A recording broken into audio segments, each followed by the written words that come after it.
चांगला आणि सुरळीत पुरवठा कसा करता येईल, कालावधी काय, त्याच्यामध्ये अडचणी काय आहे, त्या संदर्भामध्ये काही तांत्रिक काय अडचणी असतील तर त्या संदर्भामध्ये चर्चा करण्यासाठी विशेषतः म्हणजे सगळ्याच राज्यातील सगळ्या देशातील सगळ्या राज्याच्या त्या प्रमुखांना, सेक्रेटरींना वगैरे बोलवलेलं होतं. हे पुरवठा मंत्र्यांना वगैरे. आणि याच्यासाठी केंद्रीय मंत्री मनोहरलाल खट्टर साहेब, नंतर पेट्रोलियम मिनिस्टर जे आहेत ते हरदीप पुरी सिंग आणि प्रल्हाद जोशी, अन्न नागरी पुरवठा मंत्री, हे केंद्रीय मंत्री होते. आणि मग बाकी सगळे जे आहेत राज्यातले जे आहेत वेगवेगळे मंत्री आणि सेक्रेटरी होते. त्यांनी काही सूचना मग सांगितल्या प्रत्येकाने. आपण सुद्धा सांगितलं की ठीक आहे, PNGचा जे आहे PNG स्वस्तसुद्धा पडतो आणि PNGचा जास्तीत जास्त उपयोग झाला पाहिजे, प्रचार झाला पाहिजे. मागे एक ते पत्रक त्यांचं होतं की 3 महिन्यानंतर जे आहे कदाचित जे आहे LPG बंद होईल, त्याच्या अगोदर सगळ्यांनी PNGचे जे आहेत दान अर्ज वगैरे करून जास्तीत जास्त PNGच्या ज्या आहेत जोडण्या करून घेतल्या पाहिजेत. तर त्या दृष्टीने जिथे जिथे हे शक्य आहे काम सुरू आहे. आणि मग आम्ही त्यांना सांगितलं की बा सगळ्या जे महानगरपालिका किंवा नगरपालिका जिथे PNG आहे तिथे जसं आपण पाण्याचं कनेक्शन आलंच पाहिजे, इलेक्ट्रिकचं कनेक्शन त्या बिल्डिंगला पाहिजेच, तरच तुम्हाला जे आहे ऑक्युपेशन सर्टिफिकेट मिळेल. त्याप्रमाणे PNGसुद्धा मॅन्डेटरी करा, कंपल्सरी करा की ते सुद्धा कनेक्शन असेल तरच तुम्हाला OC मिळेल. अशा काही अटी त्याच्यामध्ये टाका. पर त्याच्यामध्ये अनेक वेळेला जे आहेत महानगरपालिकेच्या परमिशन्स मिळवायला वगैरे फार वेळ लागतो, तिथे अडचणी होतात का ते रस्ते खोदायचे असतात. मग ते पण त्यांनी सांगितलं सगळ्या महानगरपालिकेला किंवा सरकारला किंवा इथे कुठल्याही प्रकारे जे आहे असा वेळ जाता कामा नये. आणि साध्या गोष्टी होत्या. आता शेजारची बिल्डिंग असेल तर तिथून जर पाईपलाईन घ्यायची असेल ते सांगतात की नाही आमच्या ह्याच्यातून नका घेऊ, का तर तिथे जर आली तर आमचा गॅस कमी होईल. म्हणजे माझं स्वतःचंच उदाहरण तिकडे आहे असं. म्हणून हे काय आहे, तर ही परमिशन तुम्हाला कशाला पाहिजे. तर हे जे PNGवाले आहेत त्यांना ती परमिशन लागते. मग तेवढ नाही, त्या परमिशनची काही गरज नाही आहे. म्युन्सिपाल्टीची सुद्धा जे आहे ते डीम परमिशन म्हणजे झाली परमिशन असं समजून टाकायचं. शेजाऱ्यांच्या वगैरे परमिशनचं काही वाढ काय बघायचं नाही. आणि या सगळ्या जोडण्या ज्या आहेत ताबडतोब करून टाकायच्या आहेत. आणि त्याच्यामध्ये विशेषतः ठीक आहे तुमचा, त्याच्यामुळे एक तर काय खर्च पण कमी होईल आणि पर्यावरणपूरक असा एक पर्याय आहे तो सुलभ होईल. तर अशा अनेक गोष्टी ज्या आहेत आम्ही चर्चा केल्या. त्याच्यासाठी काही ऑर्डर्ससुद्धा निघाल्या की शासन आदेशसुद्धा निघाले. आणि त्याच्यामध्ये मग आता आपण सांगितलेलं आहे की हा जो पाईपलाईन टाकण्यासाठी किंवा PNGसाठी वेगवेगळ्या महानगरपालिका, नगर परिषदा किंवा कुठे कुठे बांधकाम विभाग, जलसंपदा यांच्याकडे काही परवानग्या मागितल्या जातात. तर त्या परवानग्या मिळाल्या असं समजण्यात यावं आणि त्या पाईपलाईन्स ज्या टाकण्यात याव्यात. आणि जे काय आता नवीन तुमच्याकडे समजा आलंच तर 24 तासामध्ये सगळं मंजूर झालं पाहिजे. नाही तर सगळं मंजूर झालं असंच समजलं जाईल यापुढे. आणि हे जे आहे कधी पण अर्थात रस्ते खोदावे लागतात, मग त्याच्यासाठी जे परवानगी मिळत नाही त्याच्यासाठी फार मोठा खर्च शुल्क द्यावं लागतं. तर ते सुद्धा जे आहे माफ करण्यात यावं अशा सुद्धा आदेश आता आपण काढलेले आहेत. आणि हे जे काम करणारे जे आहेत ह्या PNGचं 24 तास त्यांना काम करण्याची परवानगी राहील. नंतर पाईपलाईन टाकणे, खोदणे, पुरवठा करण्यासाठी मगाशी सांगितल्याप्रमाणे फायर ब्रिगेडचं किंवा वाहतूक पोलीस परवानग्या NOC याची काहीही गरज राहणार नाही. थोडक्यात म्हणजे काय की PNG ताबडतोब सर्रास वापरली जावी पाईपलाईन द्वारे हा गॅस. म्हणून ह्या सगळ्या गोष्टींना आपण आज बाजूला टाकून त्यांना सांगितलेलं आहे की तुम्ही जोडण्यात देऊन टाका. आणि ते त्याप्रमाणे जे आहे भारत सरकारने आणि मंत्र्यांनी सगळ्यांनी त्याप्रमाणे आदेश सुद्धा दिले. सर, तुम्ही बोलताना असं म्हटलं की 3 महिन्यात LPG बंद होईल असं तुम्ही आता बोलताना म्हटलेले आहात आणि हे सगळं शहरापुरतं केलं जात आहे. मग ग्रामीण भागामध्ये लोकांनी कसं करायचं? मी मागाशी तो शब्द वापरला की जिथे जिथे PNG सुरू आहे तिथे, आता एखाद्या खेड्यामध्ये PNG अजून गेलीच नाही, तिथे नाही होणार. पण मुंबई आहे, नाशिक आहे, पुणे आहे, अशी काही शहरं आहेत की जिथे PNG जे आहे सुरू आहे तिथे त्यांनी घ्यावे ना. पण जिथे अजून PNG गेलेच नाही शहरावर तिथे काही प्रश्न येत नाही. त्यासाठी सिनारिओ काय असेल, कारण की काही अशा सेमी अर्बन जागा पण आहेत, म्हणजे मुंबईच्याच बाजूला तुम्ही डोंबिवली कल्याण बघितलं किंवा अशा दुसऱ्या जागा बघितलं, आणि खास करून जेव्हा सरकारची नोटीस येते की 3 महिन्यात हे दुसरं असं आहे ही जे आहे जिथं जिथं ज्या PNGचं काम सुरू झालेलं आहे, मेन्स गेलेले मेन पाईपलाईन्स वगैरे त्याच्यासाठी आता एखाद्या फार लांब अजून तिथे लाईनच गेली नाही तर त्या ठिकाणी तुम्हाला सिलेंडर मिळणारच. परंतु तिथे तुम्ही घेऊ शकता आणि तरी सुद्धा घेतली नाही तर तुमचं सिलेंडर बंद. उदाहरणार्थ आता एक माझं उदाहरण, मी ज्या राहतो त्या बिल्डिंगमध्ये PNG नाही आहे. खरं सांग, मी विचारलं का नाही तुम्ही देत परमिशन, तर शेजारीची परमिशन नाही, शेजारच्या बिल्डिंगची परवानगी नाही आणि म्युन्सिपाल्टीची वगैरे. मग असं जर असेल तर 3 महिन्यानंतर माझी सिलेंडर बंद होणार. मग हे जर व्हायचं नसेल तर ह्या परवानग्याची गरजच नाही काय, अशा ऑर्डर्स काढून टाकलेल्या आहेत. आता सर, एक प्रश्न असा आहे याला जोडून की शहरी भागातही काही ठिकाणी रॉकेलची मागणी होते. मुंबईसारख्या शहरात भोईवाड्यात रांगा दिसल्या LPGसाठी. मी सांगितलेलं आहे शहरी भागातच नाही आणि ग्रामीण भागात तर खूप ठिकाणी रॉकेल केरोसिनचा वापर. आतापर्यंत जे आहे काय हायकोर्टाचे एक त्यावेळी एक ऑर्डर होती की जर तुमच्याकडे तर उज्ज्वला जर सगळीकडे दिलेला आहे तर मग केरोसिनची गरज काय. त्याच्यामुळे केरोसिन असताना सुद्धा आपण केरोसिन देऊ शकत नव्हतो. परंतु प्राप्त परिस्थितीमध्ये जो हा मोठा प्रश्न निर्माण झाला, आपण हायकोर्टानं सुद्धा कळवलं की आता आपल्याला करावं लागेल, द्यावं लागेल. जवळजवळ 3,500 किलो लिटर एवढं केरोसिन महाराष्ट्राकडे आहे. म्हणजे दर महिन्याचा कुठं आहे तो. तर कोर्टानं सुद्धा जे आहे ती फेवरेबल जे आहे आम्हाला सांगितलं आणि त्याप्रमाणे आम्ही ती जी साखळी तुटलेली आहे आता, म्हणजे मुख्य डीलर, त्याच्यानंतर लहान पूर्वी बघा मुंबईमध्ये ज्या एक बैलाची ती गाडी यायची, अशी 500-700 काहीतरी काही किंवा 1000 असेल शिवडीच्या भागामध्ये त्या गाड्या असायच्या आणि ते केरोसिन घेऊन सगळीकडे जायचे. अर्थात मुंबईमध्ये आता मी तुम्हाला सांगितल्याप्रमाणे ते PNG आणि LPG जास्त असल्यामुळे कमी लागेल. पण अनेक शहरामध्ये जिथे अजून PNG किंवा LPG कमी आहे त्या सगळ्या ठिकाणी जे आहे केरोसिन वापरायला आपण परवानगी दिली आहे. आणि ज्यांच्या परवानग्या ह्या ज्या जुने जे डीलर्स आहेत आपले केरोसिनचे,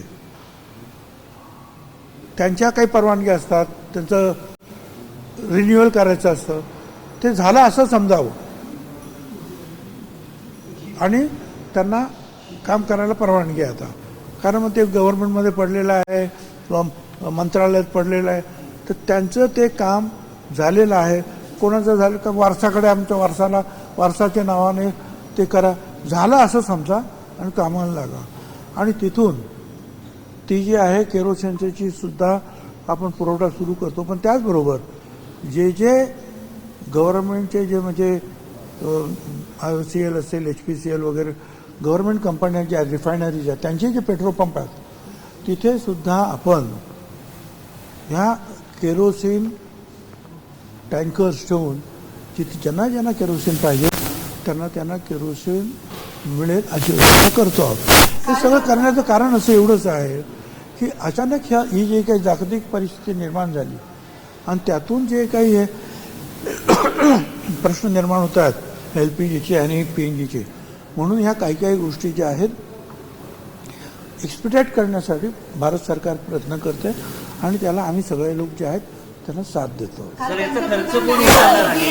याचा खर्च कोण उचलणार आहे? साधारणपणे सरकार याच्यासाठी घेणार आहे की जो ग्राहक आहे त्याच्याकडनं हे पैसे वसूल केले जातील? जेवढं गॅस तुम्ही वापरणार त्याचं मीटर असते ते तर पैसे द्यावेच लागतात. बाकी पाईपलाईन वगैरे त्याचं ते करतात त्याचं. सर, याच्यामध्ये काळा बाजाराची अलीकडच्या काळात तुम्ही जर केरोसिन देत आहे तर त्याच्यामध्ये काळा बाजार मागच्या आपल्याला माहिती की पूर्वी केरोसिनचा किती मोठ्या प्रमाणात काळा बाजार व्हायचा. यासाठी सरकार काही उपाययोजना करत आहे का?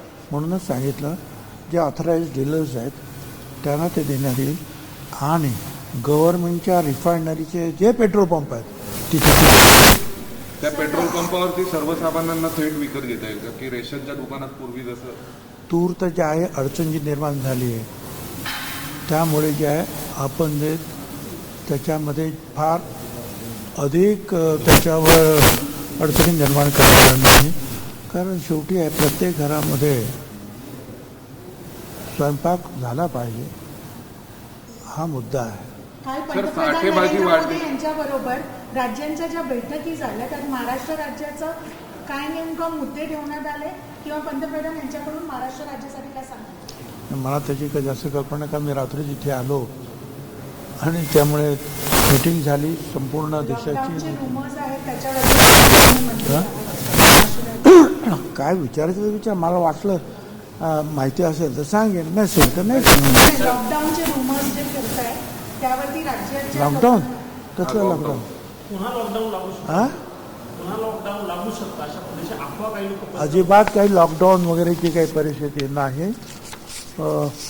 पंतप्रधान मोदी साहेब आणि सगळं मंत्रिमंडळ केंद्रीय जे कामाला लागलं आहे आपण पाहिलं की होर्मुझ स्ट्रेटमधून सुद्धा जे आहे खाडीतून आपली सगळी जहाजं पास होत आहेत.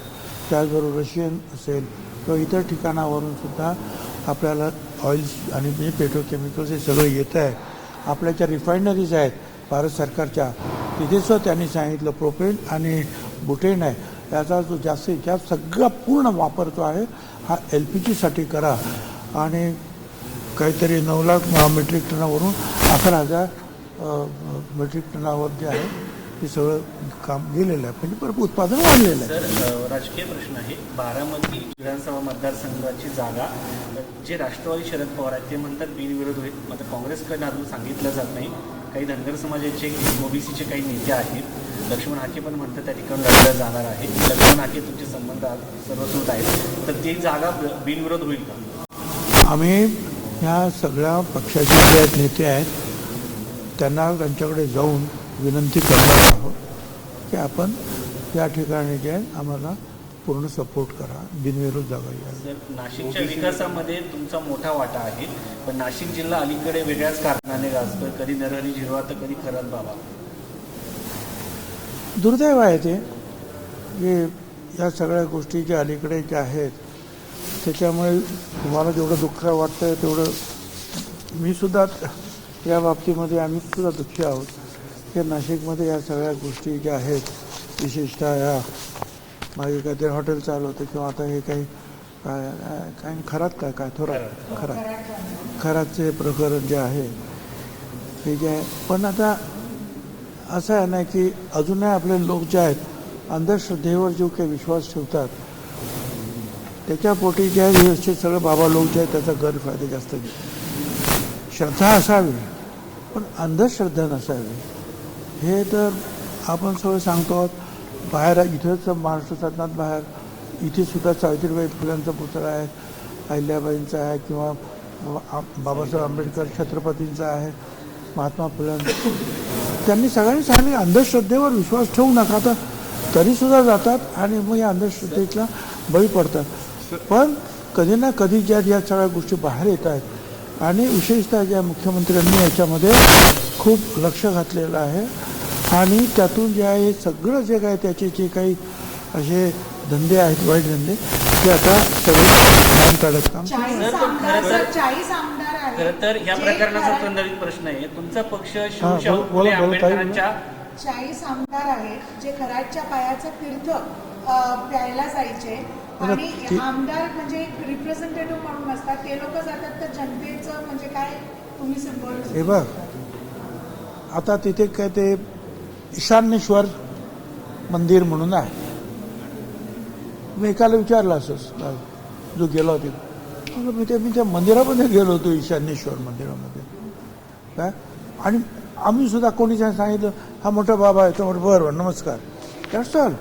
याचा अर्थ जे आहे त्याच्या त्या वाईट कामामध्ये काही सहभाग आहे असं घेण्याचं काही कारण पायाचं नाही. तीर्थ पिणं सर आता सर एक प्रश्न या आता सगळ्या याला प्रकरणामध्ये शिवशाहू फुले आंबेडकरांचा विचार सांगणारा राष्ट्रवादी काँग्रेस पक्ष आणि त्याच पक्षाच्या नेत्यांची नावं येतात. रुपाली चाकणकर, आता नरहरी झिरवाळ यांचं वेगळं प्रकरण, तटकरेंचं नाव आलं या सगळ्या प्रकरणामध्ये. मला काही कल्पना नाही आहे. एकीकडे तुम्ही हे एवढं बघा वर्ष काम केलं, हे बघा ते चाकणकरांचं नाव आलं तर त्यांनी तो राजीनामा दिलेला आहे. तटकरेंचं पण नाव आलं. तर नावं तर सगळ्यांची येतात.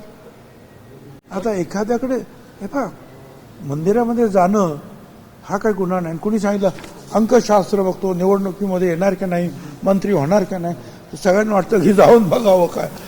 आता ज्या माणसाला स्वतःच भविष्य कळलं नाही की काही दिवसांनी आपल्याला पोलीस बरोबर करणार आहे व्यवस्थित तो दुसऱ्याचं काय भविष्य सांगू शकणार आम्ही आहे. छगन तर भुजबळ आता पाहिले. त्याच्यामध्ये हे लोक गेले पण असतील परंतु आणि अनेक ठिकाणी जे आहेत असे बाबा लोक आहेत किंवा ही मंदिर आहे आणि मग कोणतरी कार्यकर्ता म्हणतो चला हा बाबा चांगला आहे हे मंदिर चांगलं आहे हे काय जाज्वल्य दैवत आहे चला पाया पड आता चला बाबा हा पाया पड. पण छगन भुजबळ हे काय यांनी काय पाप आचरणात नाही आहे आणलं. हा छगन भुजबळ असे एकमेव नेते दिसतात राष्ट्रवादीमध्ये त्यांनी आचरणात आणलं. त्यांनी महाराष्ट्र सदनामध्ये शिवशाहू फुले आंबेडकरांचा विचार सांगितला, मांडला, आचरणात आणला. तुमचे नेते फक्त भाषण करत राहिले. असं आहे की सगळेच असे नसतात. एखादा दुसरा जे आहे काही त्याच्या अजून चुका होतात चुका झाल्या तर त्याच्याबद्दल एक सुधारण्याची संधी दिली जाते किंवा कारवाई केली जाते. तर एक प्रश्न असा आहे, निवडणूक आयोगाला प्रश्न अरे एक वन ॲट अ टाइम एक जण हा तुम्ही नाशिकचे आहात, नाशिकचे हुज हुज त्या बाबाकडे तुम्ही नाशिकचे नाशिकचे आहात, अनेक वेळा ते अनेक तिथे राजकीय गेले. पक्षाचे नेते तिथे तुम्ही गेले कधी होते. त्या बाबाकडे गेले होते का? तुम्ही कधी तुम्हाला असं खरातकडे गेले होते का? तुमच्या घराचं काही ओळख होती का? अरे खरंच नावच म्हणजे आता म्हणजे मागे कोणीतरी आता निवडणुकीवर सांगतात की अमुक अमुक बाबा सांगतो काय ते भविष्य वगैरे असं मी काय कुठे काही गेलो नाही. आणि मला त्याच्याबद्दल ते शाहू महाराजाचं जे उदाहरण जे आहे मला अजून आठवतं. शाहू महाराज बसले होते असे कुठेतरी काय पाणथळीच्या ठिकाणी आणि कोणतरी गुरुजी आले मला तुम्हाला तुमचं भविष्य सांगायचं आहे. शाहू महाराज असं माझं भविष्य सांगायचं आहे बरं बरं तुम्ही उद्या संध्याकाळी महालामध्ये या. महालामध्ये ते आले वगैरे सांगे. 2 दिवसानंतर त्याचे गुरुजी होते भविष्य सांगणारे त्यांना महाराजांसमोर आणले आणि ते गुरुजी रडायला लागले की महाराज हे काय आहे म्हणजे काय झालं. महाराज म्हणाले म्हणजे तुमच्या जे आहे ते पोलीस आणि सरदार लोकांनी मला 2 दिवस धोपटलं 2 दिवस एवढं मारलं. महाराज म्हणाले तुला तुझं भविष्य कळलं नाही की 2 दिवसांनी तुला एवढे लोक मार तू खाणार आहेस तू आमचं काय भविष्य सांगणार. तर या अशा गोष्टी ज्या आहेत लोकांनी मगाशी सांगितलं तुमचा विश्वास असावा श्रद्धा असावी. कुणाला मंदिरात जायचं ध्यानधारणा करा मेडिटेशन करा काय करा कमीत कमी अंधश्रद्धेवर विश्वास ठेवू नका. सर एक प्रश्न याला जोडून आला. निवडणूक आयोगासोबत एक पत्रव्यवहार झालाय. आता आपण दिल्लीत आहोत. दिल्लीतच पत्रव्यवहार करण्यात आलाय. सुनेत्रा पवारांनी म्हटलंय अजितदादांच्या मृत्यूनंतरचा कोणताही पक्षाकडून आलेला पत्रव्यवहार अधिकृत ग्राह्य धरला जाऊ नये. त्याला कारण काय असं आहे- कारण आहे? त्याला कारण असं आहे की प्रफुल्ल पटेल, सुनील तटकरे आणि ब्रिजमोहन श्रीवास्तव यांनी अजित पवारांच्या निधनानंतर निवडणूक आयोगाला एक पत्र दिलेलं होतं. का माझ्या काय तर मी असं काहीतरी चर्चा वगैरे आहे परंतु खोलात काय मला त्याची काय माहिती नाही. पण सर राष्ट्रवादी असं पत्र लिहा सुनेत्रा पवार आहेत की प्रफुल्ल पटेल तटकरे? पहा त्यांनी कोणाचं नाव घेतलेलं नाही. त्यांनी एवढंच म्हटलेलं अशी काय कोणी पत्रव्यवहार केला असेल तर कार्य धरू नये. त्यांनी ना माझं नाव लिहिलं ना तुमचं नाव लिहिलं ना कोणाचं नाव लिहिलं. कोणी केलं असेल तर त्यांनी सांगितलं असेल की बाबा पण पक्ष ताब्यात घेण्याचा प्रयत्न झाला होता असं समजायचं महाराष्ट्राच्या जनतेने.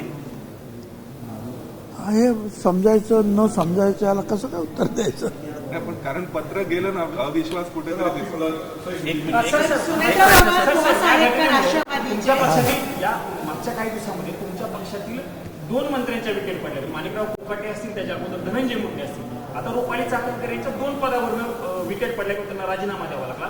महाराष्ट्रातील मंत्रिमंडळ विस्तार होऊ शकतो का? कारण आता तुमच्याच पक्षातील 2 पदं खाली आहेत. हे बघा, या संदर्भातले जे आहेत, पक्षात का कुणाला काढायचं मंत्रिमंडळात आणि कुणाला घ्यायचं, हा पहिला अधिकार जो आहे हा माननीय मुख्यमंत्र्यांचा आहे. आणि आमच्या पक्षाच्या बाबतीमध्ये असेल तर आमच्या पक्षाचे ज्या काही सुनेत्राताई उपमुख्यमंत्री आहेत त्या ठरवतील आणि त्या मुख्यमंत्र्यांशी चर्चा करतील. विस्तार झाला पाहिजे की नाही? कारण आता गरज आहे विस्ताराची असं तुम्हाला वाटते का? आता हा प्रश्न मी त्याचं काय उत्तर देणार. अगदी अख्खं मंत्रिमंडळ नसलं तरी सुद्धा सरकार चालतं की, बरोबर की नाही. प्रेसिडेन्शियल रूल लागू होतो त्यावेळेला कोण असतं, पण सरकार चालतं. तर असं 1-2 मंत्री नसतील तर त्याची करायची की नाही, त्यांची परत दुसऱ्या लोकांची तिथे किंवा त्या कोणाची पण तिथे हे करायची की नाही, निवड करायची की नाही, हे मुख्यमंत्री उपमुख्यमंत्री ठरवतील. इच्छुक आहेत त्यासाठी हा प्रश्न विचारला. धनंजय मुंडे पुन्हा एकदा येण्यासाठी इच्छुक आहेत. मला काय माहिती नाही. मी काय जो आहे तो काय नाव ते खराच नाही आहे. पुढे उद्या काय होणार आहे सांगा. एक शेवटचा प्रश्न. तुम्ही आज नवीन महाराष्ट्रात आले महाराष्ट्रात आहे, कारण खूप वेदनादायी प्रवास होता. महाराष्ट्र तुम्ही सदन निर्दोष सुंदर मुक्ततेनंतर होतं, पहिल्यांदा अनेकांनी महाराष्ट्र याची सदनात स्तुती आला. केली. नाही, मी पूर्वी आलो होतो, परंतु मध्यंतरी जे आहे 4-6 महिन्यापूर्वी माझं जे आहे मोठं ऑपरेशन झालं हार्टचं, आणि त्याच्या अगोदर सुद्धा कित्येक महिने मी आलो नव्हतो. तर इथे आल्यानंतर जे आहे तो एक वेगळा आनंद असतो की आपण हे कुठून आणलं, ते कुठून आणलं, ते कुणी केलं होतं, तिच्यात अडचणी काय. आम्ही ज्या दरवाजा आहे त्या दरवाजावरचं मोर आणि ते तिथे काय करायला पाहिजे का असं सोडून द्यायचं. मग तिथून ते हे सगळे म्युरल्स वगैरे तयार करून घेणं, किंवा त्या वरती जाताना ते जे काही हे केलेलं आहे का राजमुद्रा आणि त्या कलाकृती ते मुंबईच्या काही कलाकाराकडून. तर आणि राजस्थानचे सगळे अनेक याच्यामध्ये कलाकार काम करत होते. तर हे उदाहरण ते मोठ्या हत्ती आहेत. हे दक्षिण भारतातून आपण ते आणलेले आहेत. त्याच्या अनेक गोष्टी ज्या आहेत तर ते सगळं आठवतात की आपण काही काही केलं. ठीक आहे, वेदना ज्या आहेत ह्या वेदना होतात आणि संपतात सुद्धा, परंतु आपलं चांगलं काम त्याचा आपल्याला अभिमान आणि आनंद वाटतो ते तर जिवंत आहे ना, तो आनंद घ्यावा. सोमवारच्या आगामी साप्ताहिक बैठकीत महिला आयोगाचे नवीन अध्यक्ष कोण असतील किंवा प्रदेशाध्यक्ष कोण असतील याच्यावर तुम्ही विचार करणार? कारण माझ्याकडे तो मुद्दा नाही आहे ना. तो मुद्दा जो आहे तो आमच्या उपमुख्यमंत्री आणि मुख्यमंत्री जे त्यांच्याकडे आहे. तुमच्या पक्षातील नेत्यांना टार्गेट केलं जातं. काय पद हे तुमच्याच पक्षाकडे असणार आहे का? अर्थात ही ज्या गोष्टी ज्या आहेत राष्ट्रवादी काँग्रेस पक्षाकडे जी खाती असतील किंवा पदं असतील ते राष्ट्रवादीला मिळणारच.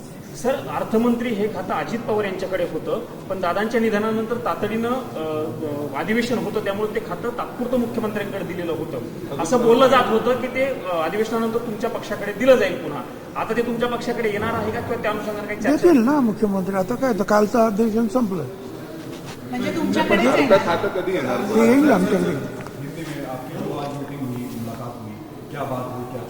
नहीं, आज की जो मीटिंग हुई जो है जो भारत सरकार के मंत्री महोदय जो है ये मनोहर लाल जी खट्टर साहब जो है, या हरदीप पुरी जो है पेट्रोलियम मिनिस्टर, या प्रहलाद जोशी है, तो वो प्रमुख थे. और सारे जो है राज्यों के जो ये आपूर्ति मंत्री है या सेक्रेटरीज है उन सबको जो है बुलाया गया था.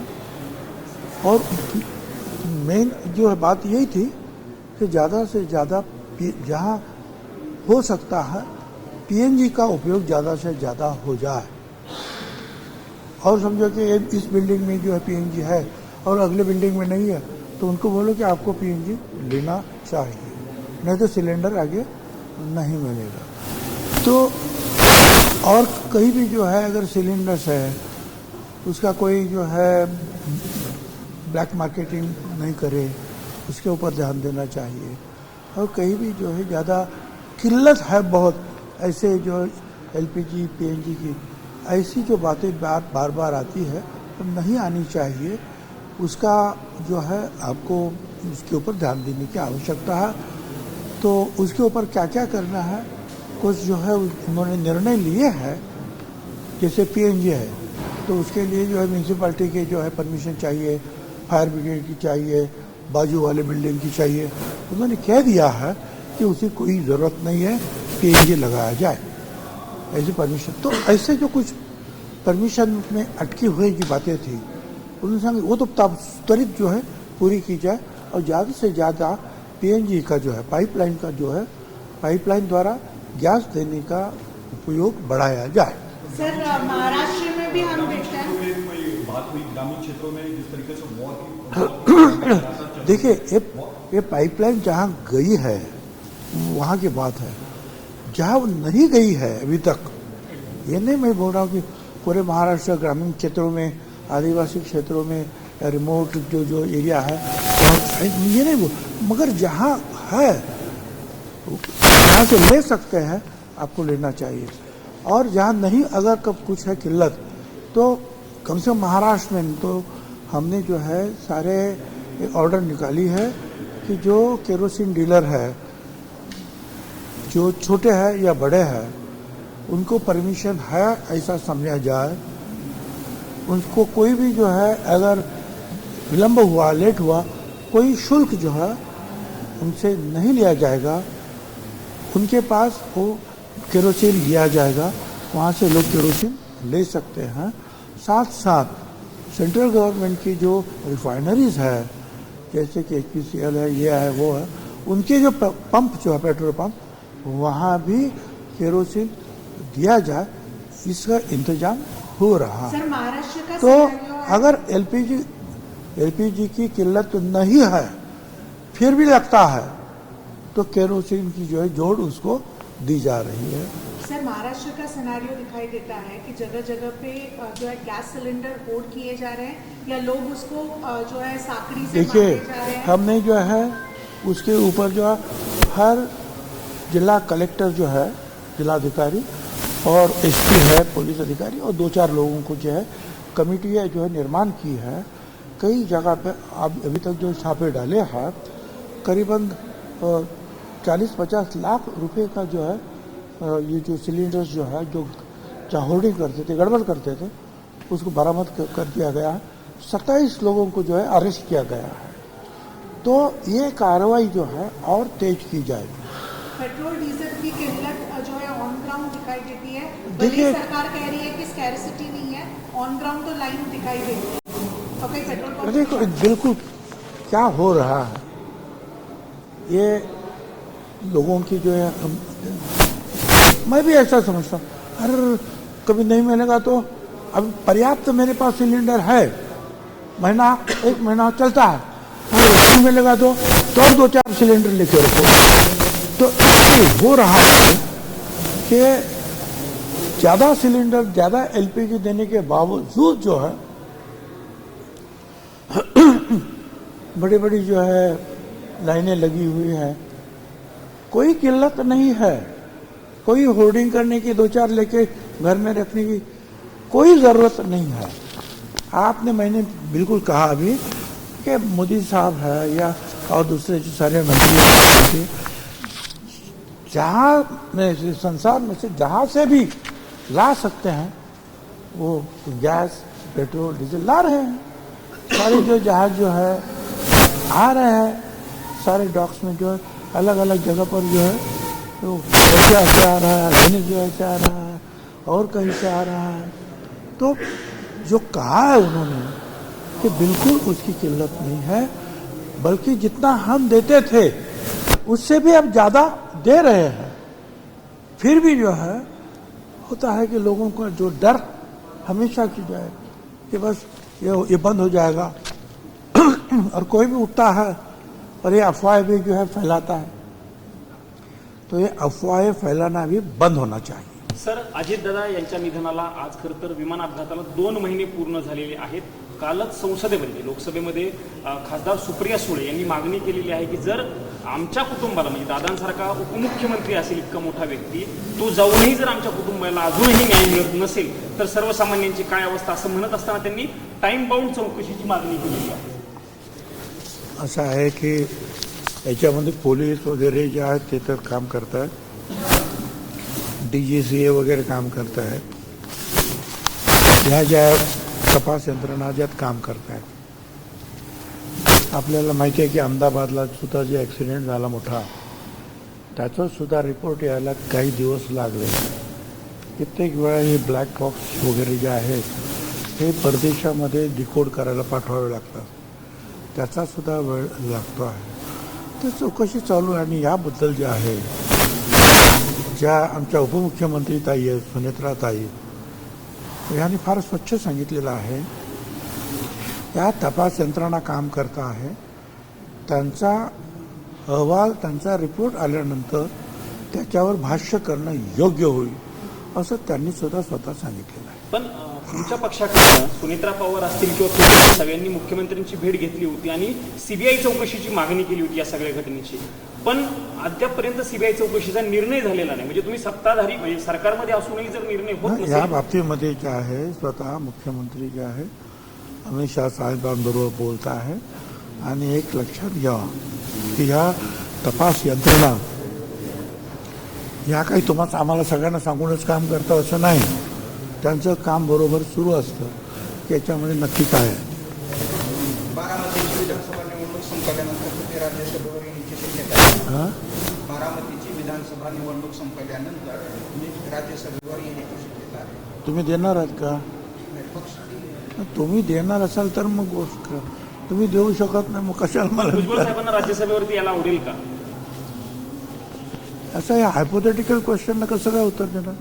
हे व्हायला आवडेल का ते व्हायला आवडेल? पण राज्यसभेवर तुम्ही इच्छा व्यक्त केली होती ती संधी आता परत मिळू शकते म्हणून हा प्रश्न, दुसरं काय नाही. सध्या तरी काय अजून काय कोणाची काही चर्चा नाही. काय